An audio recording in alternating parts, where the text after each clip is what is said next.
Where do you think more money's made? In the dirt or in the structure? I think the more money's made is in the planning work and getting the approvals. Okay. And bringing up the value of the land. Yeah. As far as a like dollar to dollar return, you know.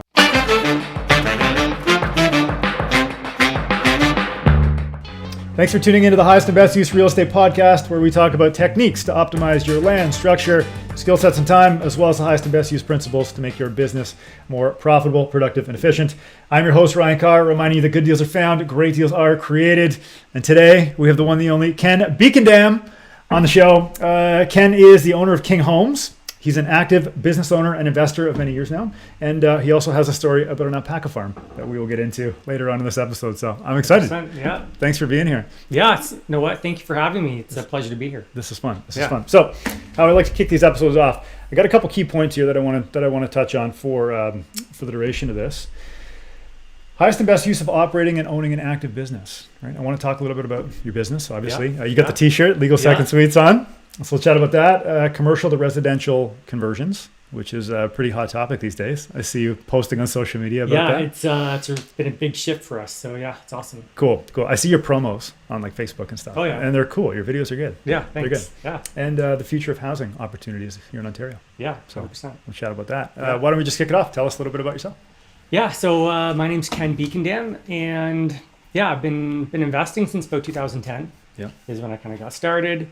My story is very similar to so many others. Just started out with buying a little condo, and then my wife at the time we scaled up from that and got a little bungalow right by McMaster University. Yeah, and so was it student housing or 100%. Yeah, okay. And my start really in real estate is with student housing, doing a lot of student housing, and still.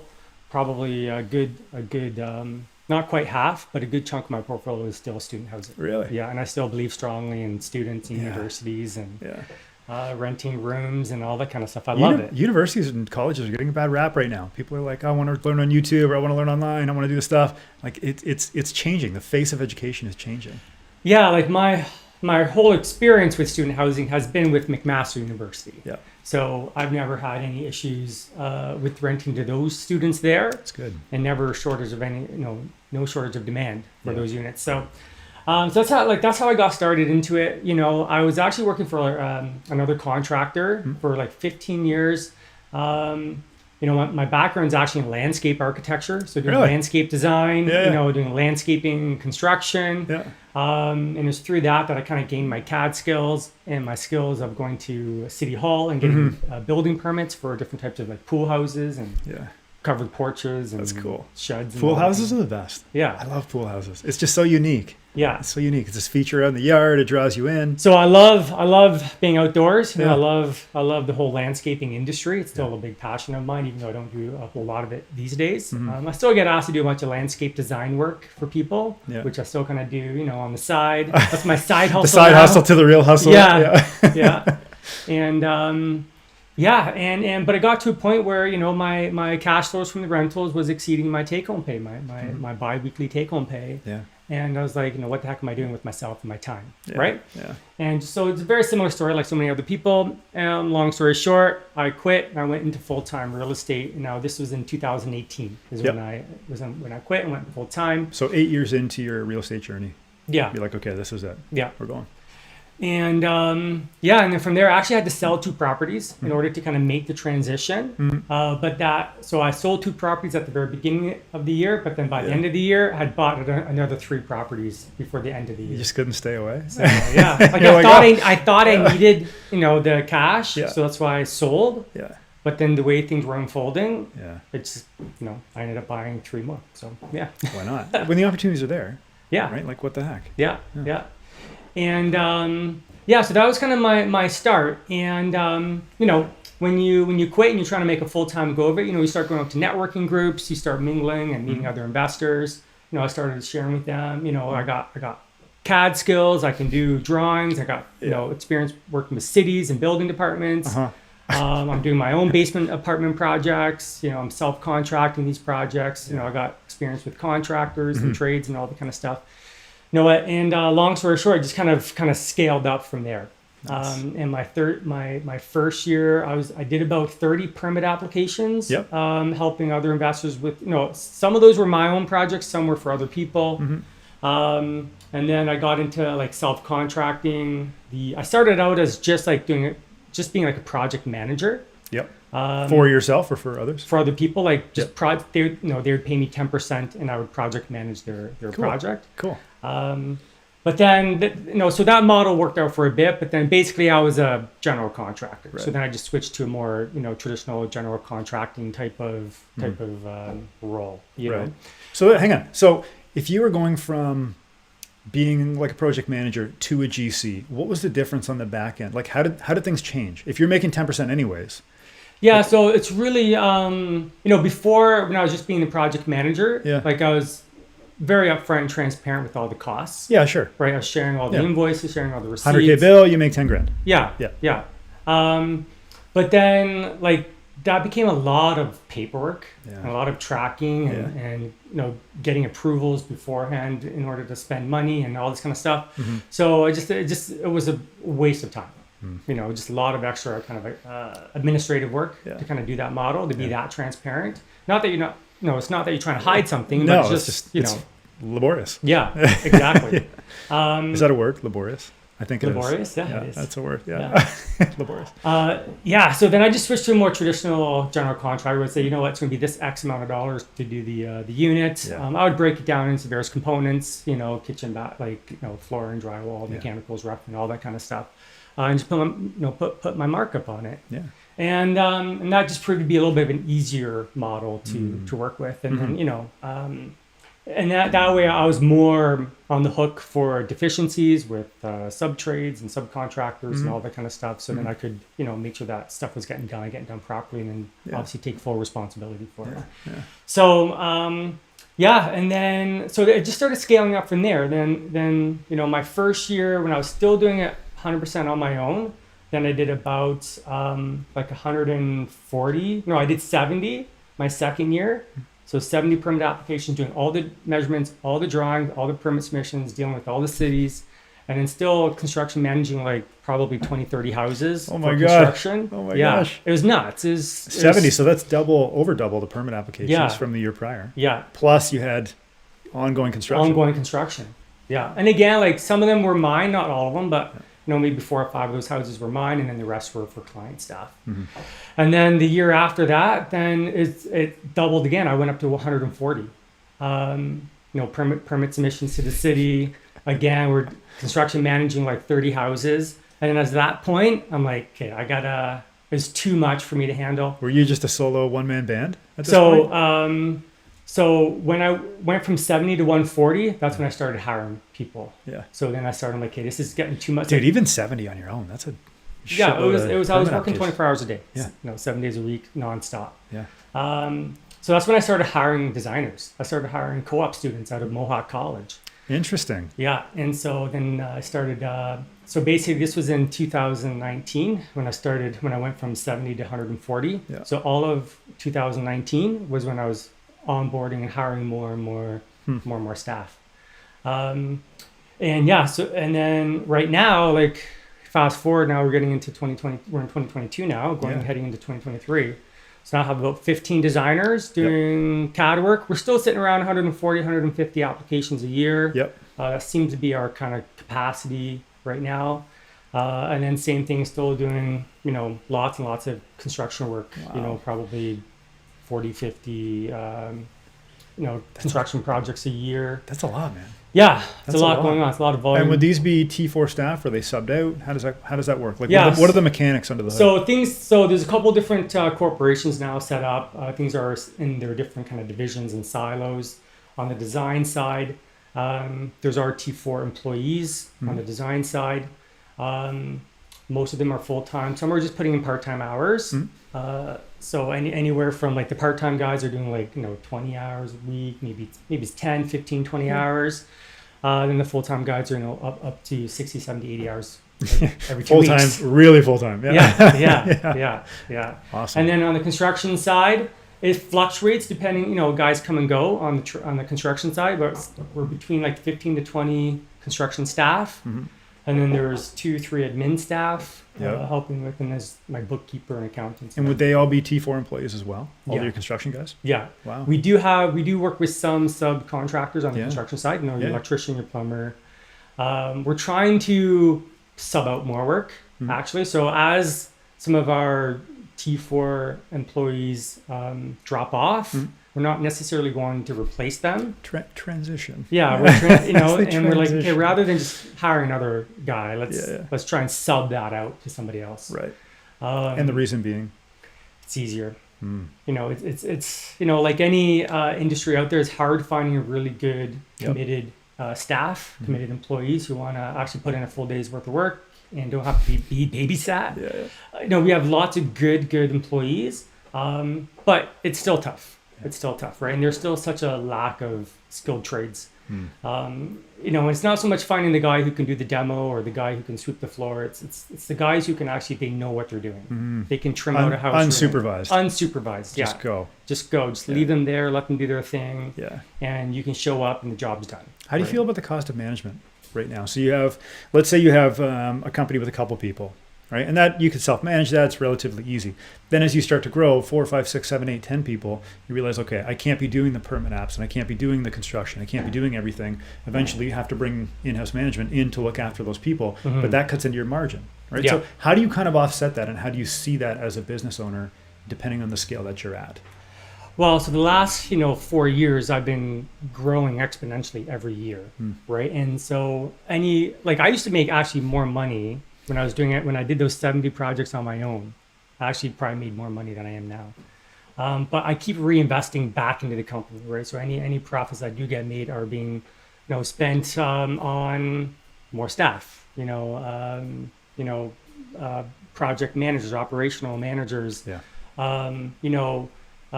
paying higher wages to get those more skilled BCIN designers. And that costs more money, but at the same time, it's also freeing up my time for me to be focusing on the stuff that I need to be focusing on, right? Which is determining the highest and best use for projects, right? And finding those opportunities, analyzing those land parcels, pulling all of the consultants together. To try and get a project done and get it going, and that's where I need to be focusing my time, and that's what I've been working hard at the last year, is really freeing up my time on a day-to-day basis, so my head's not buried in the sand or is buried in permit applications and dealing with city bureaucrats and all this review comments and all this kind of stuff. But I can be focusing on the next opportunity. I remember one time, same thing happened to me. This was like 5 years ago, 7 years ago, something like that. That was kind of a one-man band, but like just above it. And I remember I couldn't go to a tax sale, and tax sales were very uncommon. They still kind of are, but I couldn't make it to the tax sale because I was too busy dealing with the plumber, right? Like talking about something or putting in a stackable laundry somewhere. And I missed the tax sale. And the net effect was that tax sale ended up making that investor $100,000 because they flipped it. Right? Yeah. And I thought to myself, wow, so I just cost myself $100,000 by staying home or staying with the plumber at this rental and trying to figure out this problem instead of going out and buying that property. And when you put in perspective, like you say, like that's $100,000. Yeah. That's $100,000. Yeah. No, I'm seeing that same result with especially now these larger projects that I'm getting into. Yeah. Whether it's the commercial or residential, commercial to residential conversion, like the the medium-sized buildings, or even the land development stuff, the townhouse project and stuff that I'm involved in. I'm seeing like my return on time on those projects, and huge. Some of these bigger projects can actually take less of your time than some of these smaller projects. Like a site plan for a basement apartment is the same as a site plan for multiple units. Yeah, like it's the same. It's the same topo. It's the same everything. Yeah, same survey, same. The timelines of getting to that permit approval stage can be longer. Stretched, sure. But can be stretched out. But that's not necessarily because of more work. It's because of just delays in the approval process with the city. Yes. Quentin D'Souza was on the show recently. I think he was, for anybody listening, he was episode 1 and 2, I believe, of the podcast. He came on and he said, look, I used to do lots of basement apartments, and now I do more multi-unit buildings. He was like, well, I could do maybe 10 basement apartments a year, Now I'm buying a 30 unit building and it's taking 3 years to turn over each of those units, which is net the same for him, but it's just in one title and it's less transactions, right? I'm like, oh, that makes a lot of sense. Yeah. Smart. Yeah. Like, no, like, I big picture, I'm doing a townhouse project right now. Actually. Okay, let's talk about it. So Okay. let's talk about the townhouse. I didn't even know about this, so this is live and fresh. Yeah. Okay. Yeah, so back in June, me and another business partner, we purchased it's a townhouse development project. Yep. Now, there's 2 land parcels. The one land parcel, the previous developer had already started a zoning bylaw amendment application with the city for 30 stacked townhouses on this one parcel. Can you define what a stacked townhouse is for somebody that doesn't So know? a stacked townhouse is, so basically think of a 3-story building. So you have the main floor and the basement is one condo town. And then the second and the third floor above it is the second condo town. So they're stacked townhouses. Who pays for the foundation? Who pays for the roof? In a maintenance problem. So, well, right now we're working with condo lawyers to explore whether setting up a condo corporation for the development makes sense. So the condo corp would look after all maintenance? Yeah. Kind of thing? Okay. So right now we purchased the one land parcel and we have already got an agreement with the neighbor next door to buy the neighboring land parcel, which would expand our development up to 66 stacked townhouses. Wow. Yeah. Sweet. Yeah. So that started happening in June of this year when we actually closed on the land. That's so recent. Yes. That's not long ago at all. No. But the previous developer had already started the process. He was already in it for about 2 years to get the approvals that they had gotten already. We've taken it over. We're buying the neighboring land parcel and we're actually expanding the development.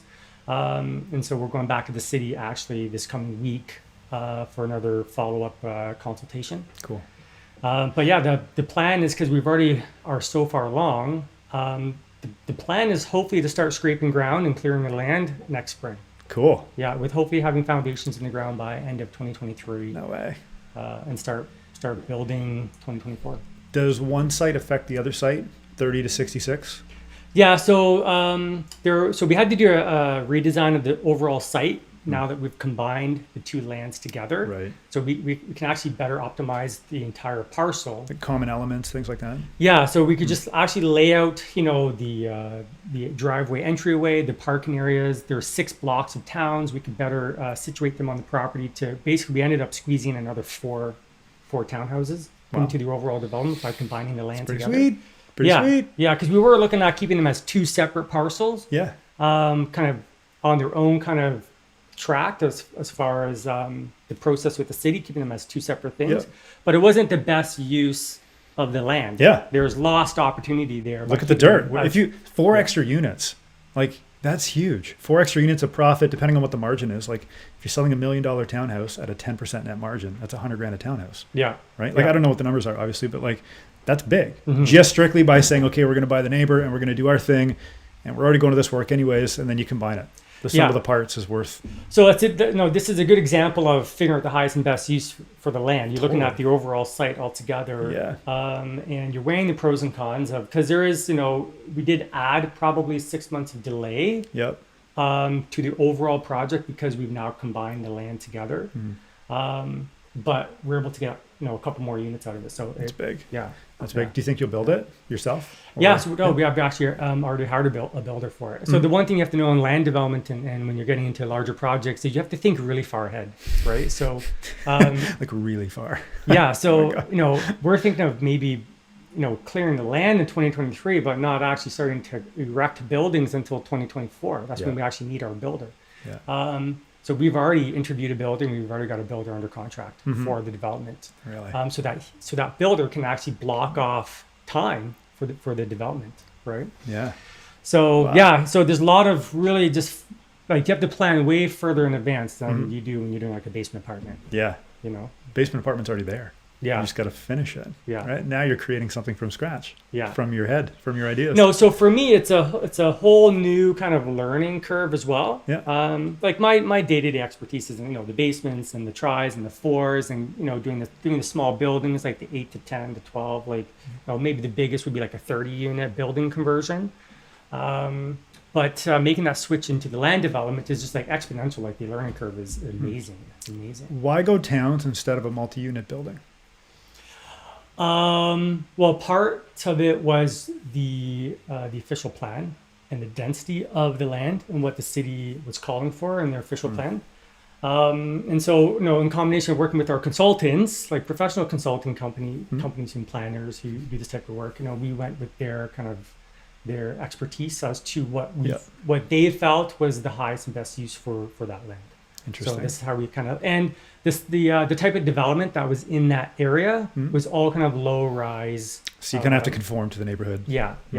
And just right across the road, kitty corner to our development is another 3-story townhouse project. No way. So yeah. So you already had a little bit of leverage there, which is cool. You could say, well, they just did it. Yeah. So you could lean on that, right? Yeah, exactly. Yeah, interesting. so. What's the difference in your opinion between a builder and a developer? Well, the developer is the guy who's taking it through the whole process, right? They're the ones who they're finding that land, they're negotiating that deal.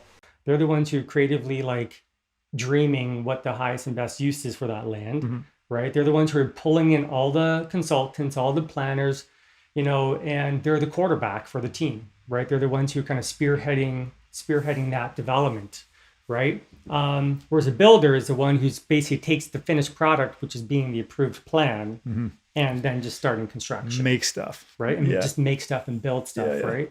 And so, the developer and builder could be one and the same person, or there could be two separate entities. In the case of what I'm doing with my partner, we're acting as the developer, and then we're turning around and hiring a builder to build it for us. To carry that out. Yeah. Is that better for you than selling the dirt permit ready? Well, so, there is a case to be made for just the person doing the paperwork and then turning around and selling it to a builder to build, right? Because a lot of builders don't want to waste time on the whole city planning process. Two different businesses. Yeah. Totally. Yeah. And it can take a lot of capital and time to kind of hold that that land parcel and pay for all those permits and all that kind of stuff. It can take 4 years, right? And so, like a lot of builders would just like to buy shovel ready to go developments, right? So you can make a lot of money just being the person doing the paperwork, right? Just shuffling paper, attending the meetings, working with the consultants, the city, all that kind of stuff, get the approvals, and then boom, you sell it, and you've forced up the value of that land like 10x, 20x, right? Because you've taken the time to get the approvals. Where do you think more money's made? In the dirt or in the structure? I think the more money's made is in the planning work and getting the approvals. Okay. And bringing up the value of the land. Yeah. As far as a dollar to dollar return, with construction, it can go so many different ways. You could have a very profitable construction project, or you could barely go backwards. Make any profit, right? Yeah. It's much riskier, I think, if you're undertaking the build side, right, versus being the person doing the planning side. Don't get me wrong, there is risk in land development, because you're still soil, neighbors, all that. It's dependent on getting the approval from the city, right? And you're dealing with neighbors and NIMBYism and city councilors and all this kind of stuff, right? So sometimes it can go any which way. Yeah. But the hard part is the planning work. The easy part really is the construction. What do you like better? I like both sides because I'm involved in both sides, right? Like, I do really enjoy the planning process because for me, I'm a creative guy. I'm a creative type.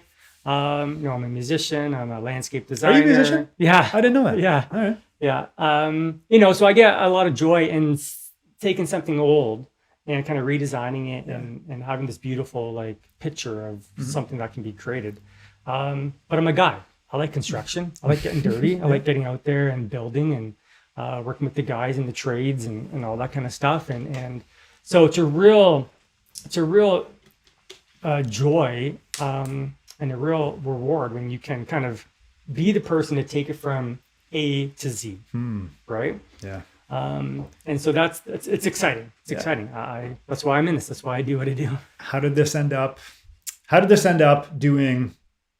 How did you end up going from where you are now, right, to commercial residential? How did you adapt all of those skill sets into this next step? So how I got into the commercial, the residential stuff was really, I would say as I was scaling up, my business and getting into, more complicated types of permit submissions, my clients are also scaling up as well. So like I'm evolving with my client base, right? So Sure. as my clients are scaling up, I also get exposed to different types of projects, right? And I'm a yes guy, right? So somebody says, "Hey, I got this building. What do you think we could do with it?" I'm like, "Oh, let me take a look. Yeah. Let's see. Yeah, figure it out." Right. And so it's through a lot of that that I, just the everyday hard work of going and looking at buildings every single day, looking at houses every single day, digging into the zoning bylaw honestly, every single day, analyzing stuff. That's how you learn. That's how just the hard work of doing it consistently every day.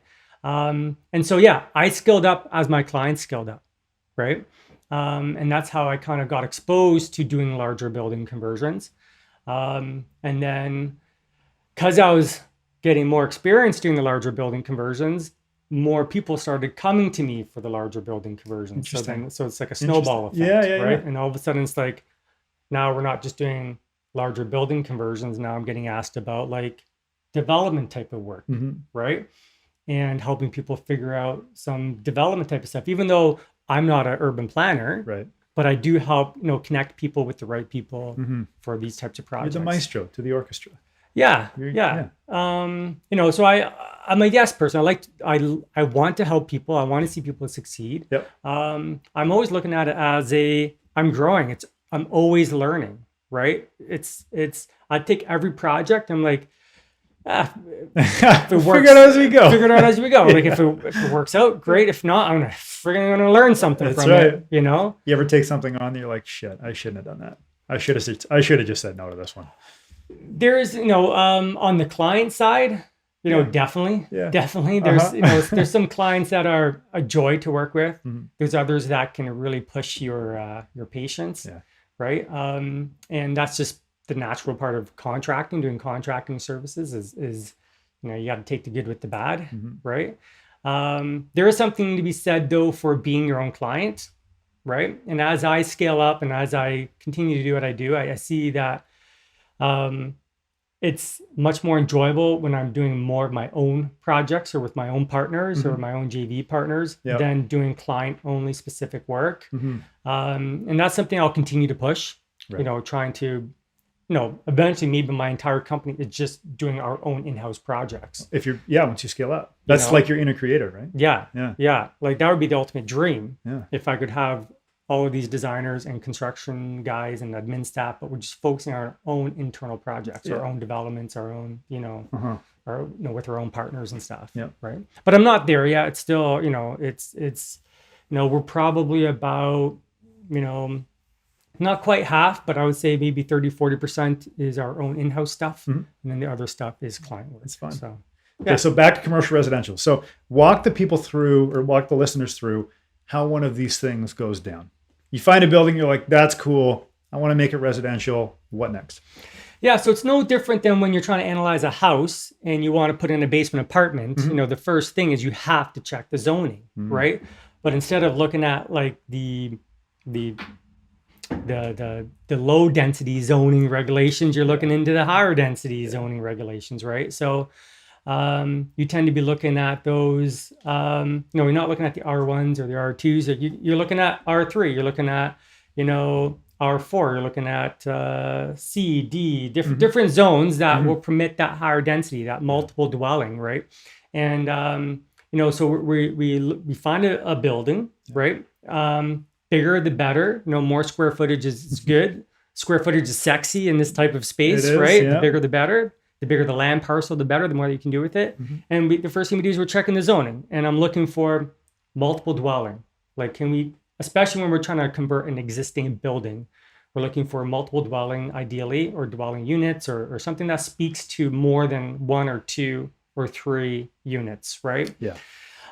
Typically urban setting or rural sometimes as well? Urban, okay. Yeah. So like a lot of the stuff that we're converting right now is these older 2, 3, max 4, preferably up to 3 story buildings. They're in the older parts of the city, your downtown cores, these kind of older rundown commercial mixed use type of buildings where we have like decrepit ground floor commercial. Like, oh God. There might be some existing residential units up on the second or third floor. Yeah. And then we're taking those buildings and basically trying to convert the ground floor into residential. And then also look at increasing density on the upper floors if possible. Interesting. Taking maybe larger 3 beds and converting them down into 1 or 2 beds, or trying to increase the density in the building. Right. Yeah. And is there any, if you're going to be in a downtown core, urban city center, is there any revitalization incentives for the city that says, hey, Mr. Builder, Mr. Developer, please come to our town. We'd like to fix up these buildings and we'll give you a facade grant, or we'll give you some kind of a rebate on your taxes. Does that ever come into play? Yeah. So the rule is the closer you are to the heart of the city in the downtown core, the more government money there is. Interesting. Okay? So the more grants there is, the more downtown improvement grants, facade grants, that type of stuff. We've gotten some buildings that are maybe just on the outside perimeter of like the inner downtown core, and the grants like disappeared. Jeez. You're on the fringe. You're the fringe fringe zone. on The fringe, right? I did a development one time and I was on the fringe zone and I ended up getting it pushed through. It was okay because I said I was I'm on the fringe. I'm like 1 street over. Like, come on. And they're like, okay, we want it. So it was okay. But sometimes they're like, no, hard stop. This is the set of lights, and after that, you're done. Yeah, so like you can, I don't necessarily make a purchase decision on a building whether or not I can get a municipal grant or not. Yeah. You're still analyzing the deal based off the fundamentals. Good purchase price, how many units you could ultimately fit into the property, all that kind of stuff, how much renovations it takes. The grants is really just a bonus. Yeah. Right. If it's there, great. If not, it is what it is. You're still going to do the project with or without the grants. But when you do find a building and you weren't counting on the grants and then you're getting the grants, it's like, oh my gosh, great. It's like beautiful. What a day. Yeah. It makes a big difference. So you found a building, urban center, municipal services, typically already serviced with hydro and some kind of existing use. What next? So are you talking about pre-purchase? Or let's go pre-purchase and then closing day post-purchase. Yeah, so basically, when you're analyzing these larger buildings, there's a lot more due diligence you have to do before you're closing, right? And a lot of times when we're converting or buying a larger commercial building, especially if we're going to be converting it to residential, you have to have your environmentals done, your phase 1, your phase 2.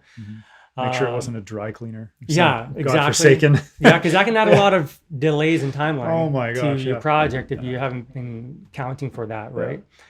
And so typically we're giving ourselves like 90, maybe 120 day due diligence period. Because can you still get that in this modern day and age of crazy real estate pricing? Yeah, we are. Yeah. We are on some accepted offers. We do have these longer term due diligence periods because it's not only, getting your environmentals done, it could be getting the appraisals done by the commercial appraisers that are also taking a very long time. Yeah.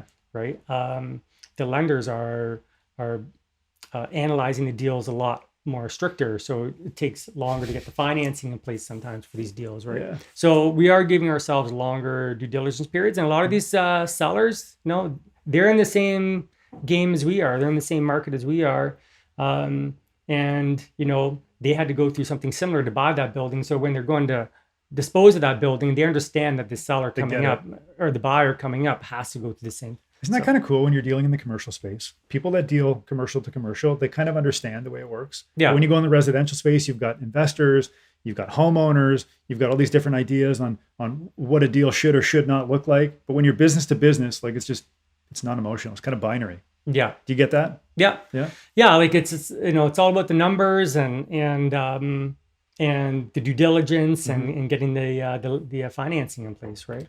So financing, environmental, and then general due diligence on what you think you can do with the existing square footage. Yeah. So part of that due diligence is, double checking with the city, confirming that what you think you've read in the zoning bylaw is true. Yeah. Can we actually do this? You're not going to be having necessarily a formal pre-consultation during your due diligence, but you are going to have the opportunity to pull records of the building from the building department so that you can see if there any past work has been done or if there's outstanding permits or something or work orders on the building.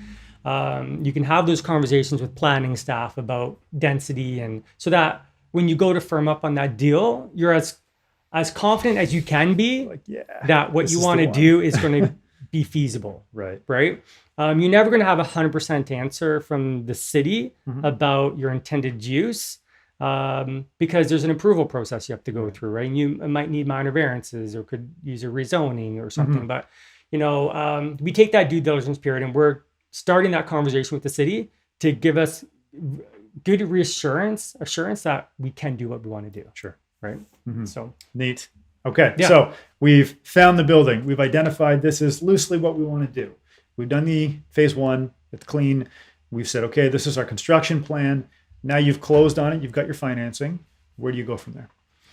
So from there, well, even before you're closing, you're already starting once you've gone firm, Mhm. then we're right away starting on the You're going. designs, the Yep. drawings. We're getting building measurements done. Mhm. We're starting the preliminary floor plans to figure out, to confirm 100% how many units we can fit in this building. Mhm. And we're starting to work on. Do you always go more the merrier? Like, are you all about density, or is it about layout too? Or how Depends does that on where the building is, Okay. right?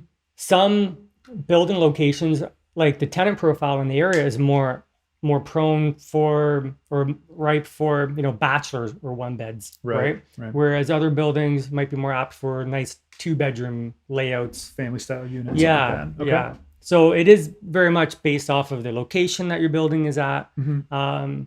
And sometimes, especially when you're trying to convert an existing building, there's a lot of constraints you have to work with, right? Windows. Yeah, windows is one Windows. of them. Means Where's the of window? egress, Yeah. is another.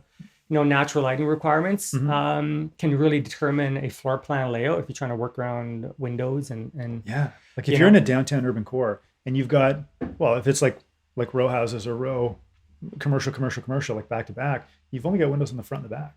exactly. That's it. Yeah. That's all you got. Yeah. Yeah. No, and people don't think about that, and they forget about means of egress, Sure. right? Yeah. Because we're now considered a building under the building code. We're not considered a house. Yep. And under a building, if you have a shared entrance with the dwelling, you need a secondary means of egress. Mhm. That's a secondary door, Yeah. right? That's not an egress window. That's an egress door, right? That's where you get into fire escapes and all Hallways this kind of and hallways yeah. and public corridors and exit corridors and all this kind of stuff. And that can really limit Mhm. how many units you could ultimately fit in there, Right. right? And these are all things that you do look at when you're walking through the building. Yeah. Like we do it every time we walk through a building.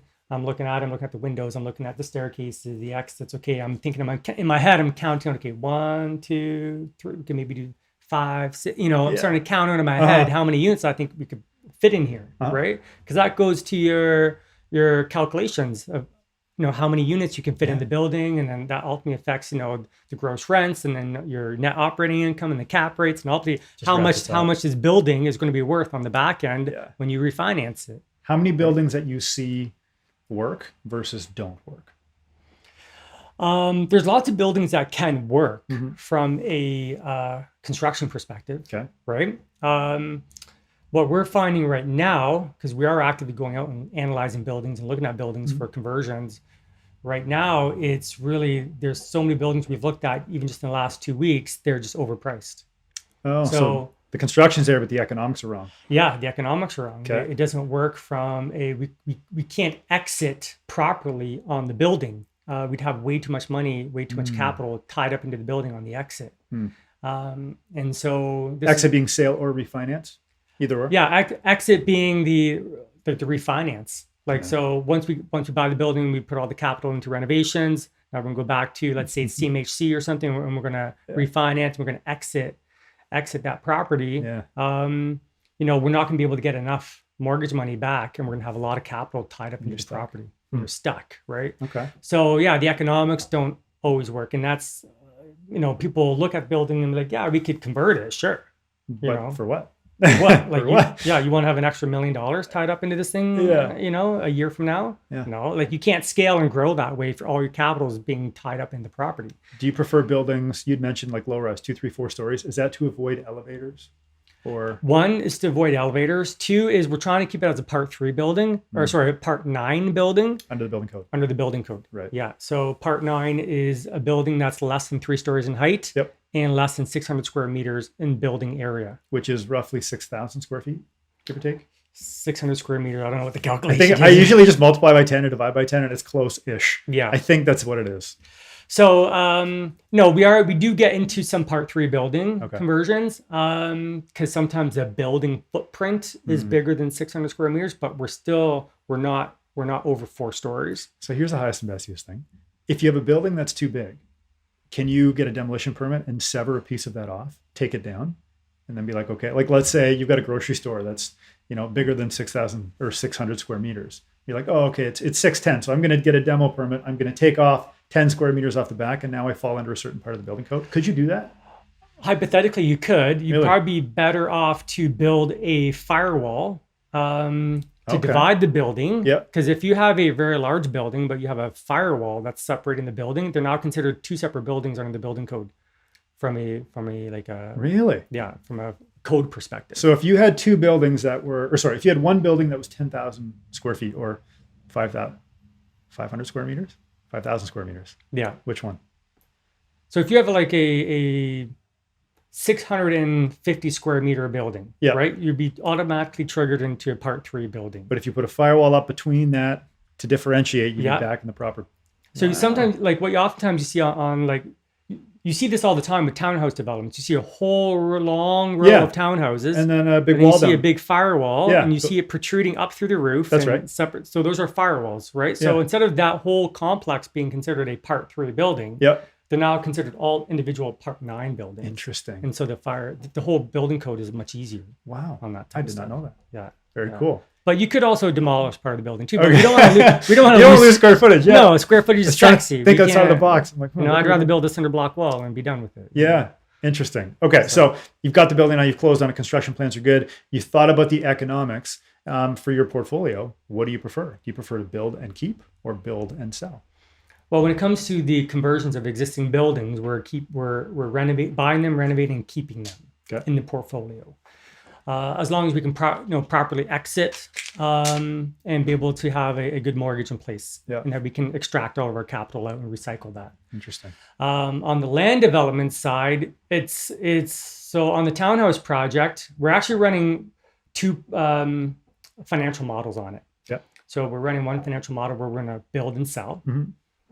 We might end up buying some of them back ourselves. After they're built? Yeah. Okay.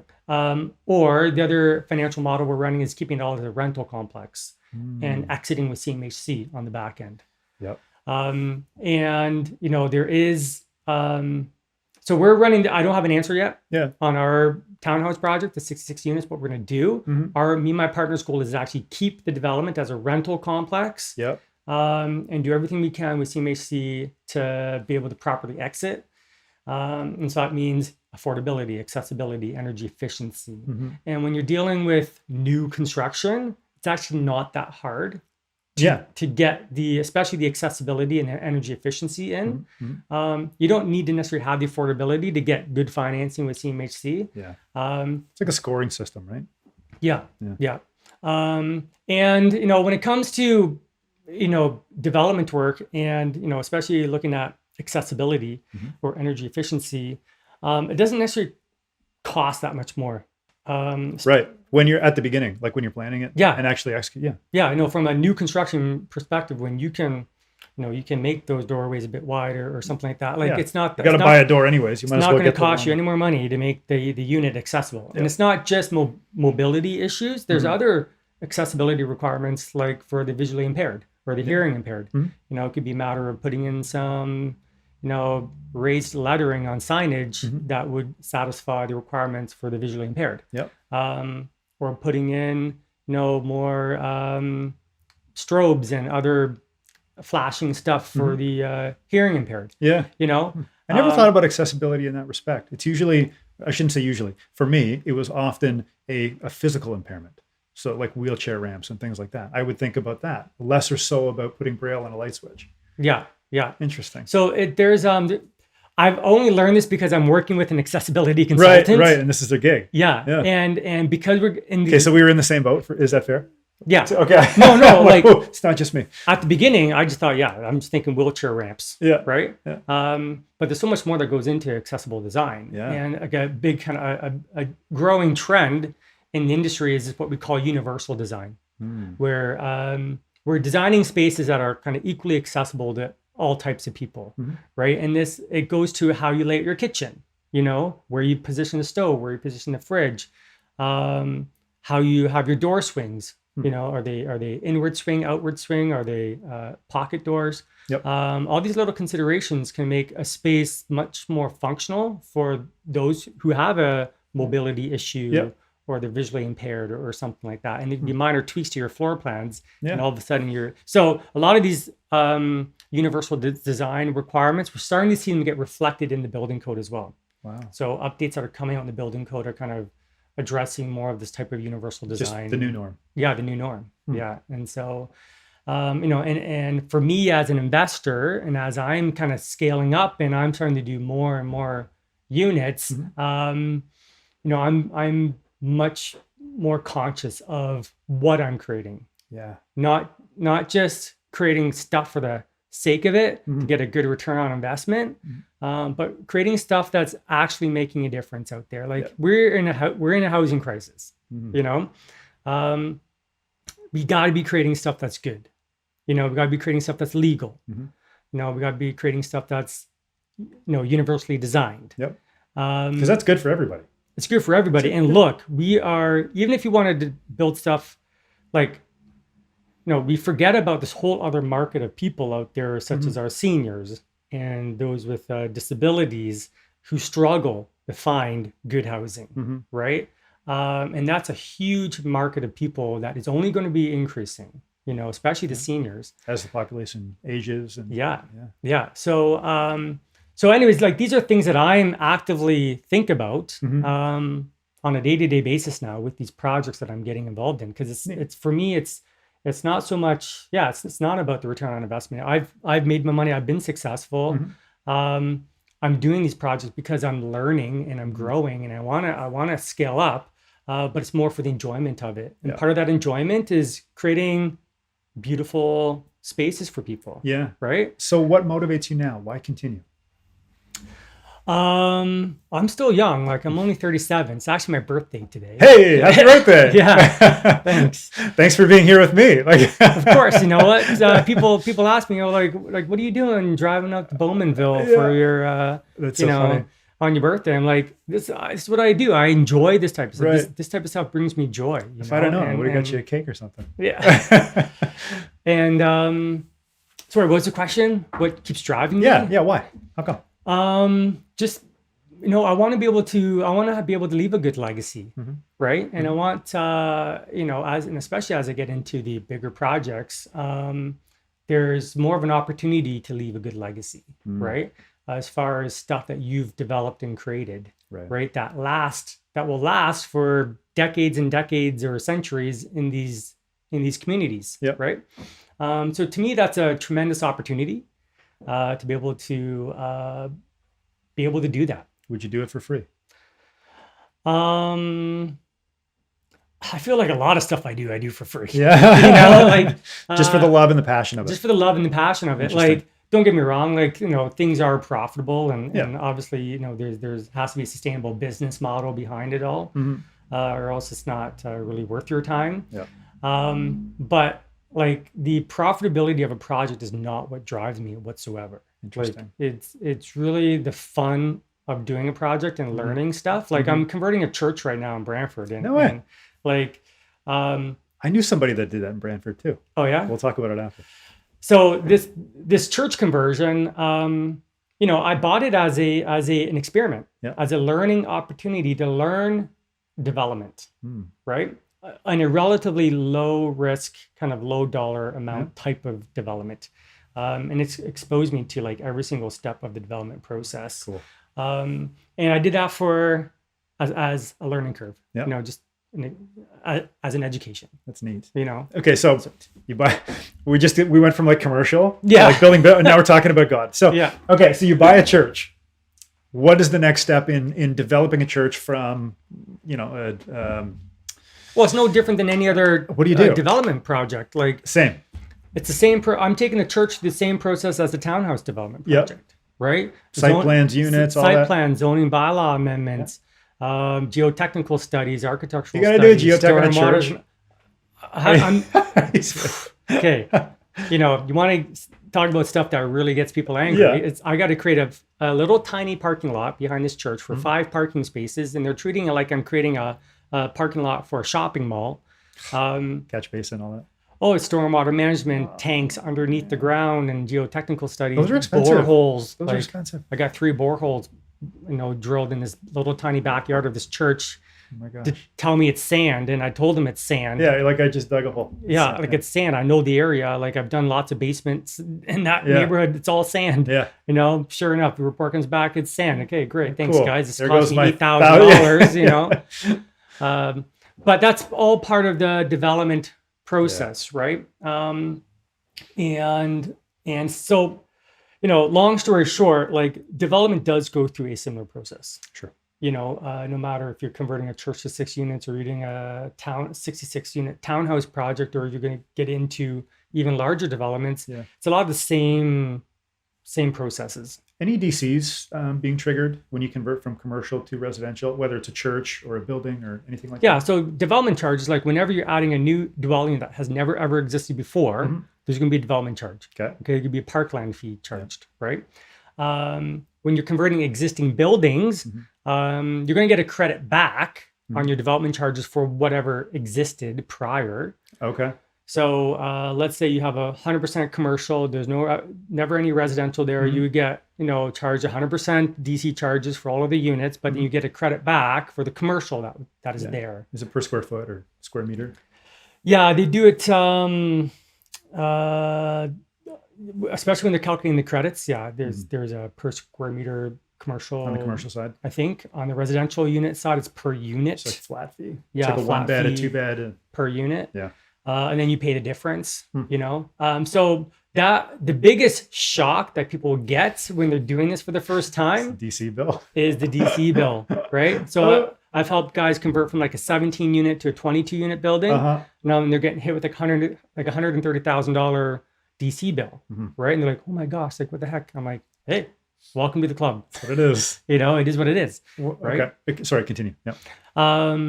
And other people, like they're converting, a little side-by-side semi, maybe it has like 2 units per side, and they're going to convert it up to 8 units. And they're getting hit with big parkland fees and development charges that they haven't planned for. Right? That could crush a project. Yeah, it's not in their pro forma. It's not in their budget, right? So I have seen in the last year 5 different projects that I've been involved in from the design side. So getting the client the approvals, but the projects have not been started yet, and they've turned over owners twice on the building. So I did work for the first owner. Yeah. They sold it. Those guys sold it again. And then the third guy's in there now trying to do budgeting constraints or inexperience trying to do these larger conversion projects. So it's in some ways they're easier, but in a lot of ways they are more difficult. Like you still have to have the chops to pull it off. It's you have to grow into that space. You can't just go from doing basement apartments to jumping and doing a 30-unit building conversion. Yeah. You're going to drown, right? You have to grow into that type of stuff. So like you go from a bungalow and they might do a triplex conversion. Yep. Right? For some people, that's a huge jump, right? It's a different type of building classification. There's a lot, could be a lot more construction involved, and then you go from 3s, maybe you get into a 5 or 6 unit conversion, and you scale up. So last question on this topic before we move on to the alpaca farm, because I want to hear about this as we wrap up. So is there any HST considerations whenever you're doing some type of a building conversion like the church or like the, commercial to residential, any HST implications there? Well, so when you're buying commercial, there is HST, but a lot of people will register for HST and be able to get that back. Yep. So that's what I had to do on my church purchase. I had to pay HST on the church, but then I immediately signed up for HST number and I got that back. Yep. When you're keeping the building, you don't have to like pay HST. It's not like when you sell. It's only when you if you're selling a new construction project, then you have to pay HST on it. Sure. But when we're doing these existing building conversions, no, we're not. No. We're not. So the HST is just paid on the construction as you go, and that's it. Yeah. Yeah. Interesting. Because some people get stuck. You do a substantial renovation to a residential property, right? And it's like if you strip the whole house out or the whole building out, then you end up with some type of HST component that you didn't expect, like a DC that you mentioned, right? Well, this goes back to, how you make the application for your building permit. Right. And some people, when they're doing a major house renovation, like they might be tearing the whole thing down to the foundation. Mm-hmm. And then it's considered new construction. That triggers it. Yeah. And then it could trigger HST. Yeah. Right. And we have that with some of our projects right now where we're not telling the city that it's a full tear down, but it essentially is. It's all new, but it's not all new. It's all new, but it's not new. Like we're keeping this and keeping that, and because we are conscious. So you play within the boundary box. You just make sure that it works for you. Yeah. Yeah. Yeah. No, but it's something you do have to be, because that has caught people off guard too. Yeah. HST, especially on these major house renovations. Yeah, new builds too. So like when you guys build your townhouse complex, that could be a substantial consideration that some people don't think about. Right? Yeah. Yeah. Tell me about the alpaca farm. Alpacas. What's going on with the alpaca farm? They keep like procreating, man. So this past, we have 13. I got a bunch of animals. We got 13 or 12. I had 11 alpacas. Okay. Yeah. This past winter, and I swear to God, this is your own farm. Yeah, my own. It's at my house. Yeah. Okay. I swear to God, I had them all separated. Had the males over here, had the females over there. Nobody was intermingling. Okay. I'm like, great. I did my job. I checked everybody. Everything's good. This spring, on a random day, I go out into the barn and I see a little baby alpaca walking around. I'm like, what the hell? Where did this thing come from? It was all fluffy. It's walking around. I'm like, it's like somebody just like dropped off this alpaca. Yeah. I'm like, ah, shit, and I'm like, crap. Because alpacas take about 11 months to carry the baby. Oh my goodness. So whatever mistake I made like the year prior is now I'm seeing the result of it now. Yeah. Sure enough, 2 weeks later, another one shows up. Oh my gosh. Another one pops out. And I'm like, oh my gosh. So then I'm like, what the heck is going on? So I'm like, I'm searching. I found the male. Yeah. I'm like, oh my gosh, I'm an idiot. So in the female bunch? Yeah. Like, oh no. I had one male and mixed into the females. I'm like, gosh. Shit. So I get him, I throw him into, I brought him out and put him with the rest of the males. So I got rid of the, like, hey, party's over, big boy. Party's over. He's been living last year with all these females loving life, right?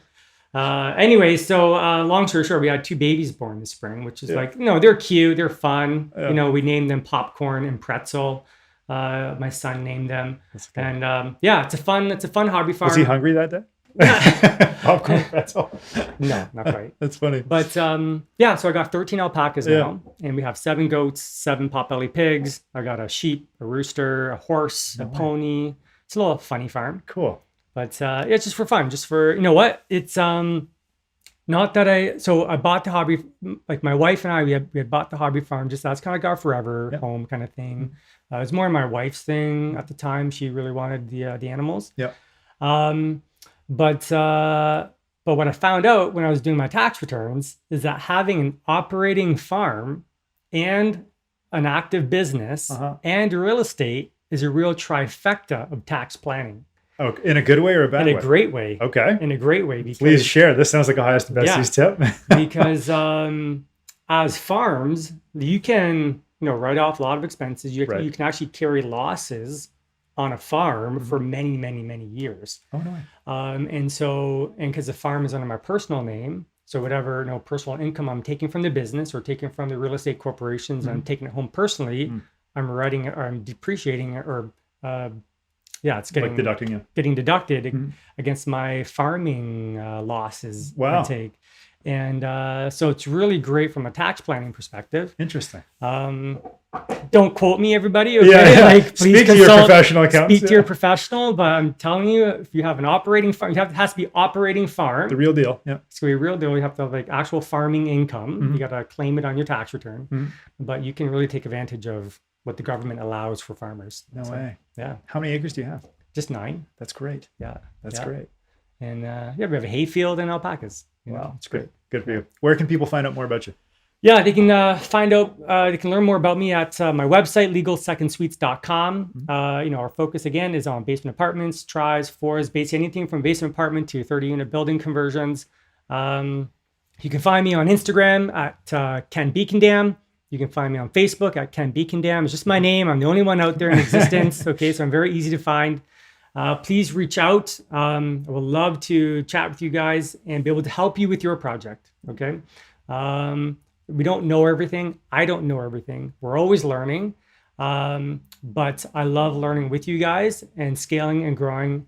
And we got to create more housing, right? We need more housing. We need good housing out there. Okay. So let's all go out there and create good housing, and let's create the highest and best use of these projects that we're getting into. Beautiful. Thank you. Who else would be a good guest for the show? Do you know of anybody that would want to come on and share some great stories like you did? I guess one of my other partners that do work with me. Yeah. That could be good guests on the show. Okay. On the land development side, or?